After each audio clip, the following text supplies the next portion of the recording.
কোরবানির হাটে হাজারো মানুষের ভিড়, চারিদিকে গরু মহিষের হাট ডাক।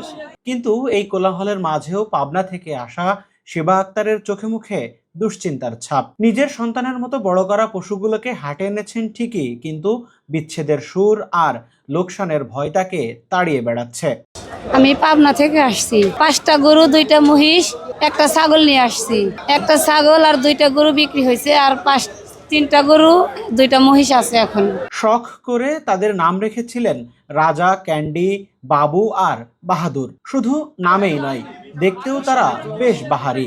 5টি গরু, 2টি মহিষ আর একটি ছাগল নিয়ে বুক ভরা আশা নিয়ে পাবনা থেকে গাবতলীর হাটে এসেছিলেন এই নারী খামারি। আমার গরুগুলো তো আল্লাহ দেখার মতো মাশাআল্লাহ, কিন্তু বাজার তেমন কই, বাজার নেই, আমাদের লস এখন। সেপনিল প্রাণঘাতী জীবাণুদের বিরুদ্ধেও দারুণ কার্যকর। এখানে নিয়ে আসছেন, সব খরচ মিলিয়ে কিছু পাবেন বলে আশা করেন? সেরকম আশা তো নাই। এখন পর্যন্ত 2টি গরু আর ছাগলটি বিক্রি হলেও বাকিগুলো নিয়ে শিবা আক্তার পড়েছেন বিপাকে। যে দামে বিক্রি হয়েছে তাতে লাভের মুখ দেখা তো দূরের কথা, খরচের হিসাব মেলাতেও হিমশিম খাচ্ছেন তিনি।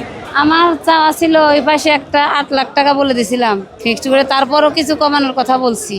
আর একটা 7 লাখ টাকার আছে, আর একটা 4 লাখ টাকার আছে, আর 2টা মহিষ আছে 5.5 লাখ টাকা।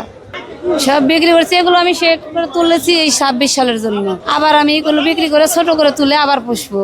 হ্যাঁ, আমার সবগুলো জিনিসেরই নাম আছে, সব কটা গরুরই নাম আছে, গরু মহিষ সবগুলোরই নাম আছে। একটা রাজা আছে, আর বাবু বিক্রি হয়ে গেছে আজকেই।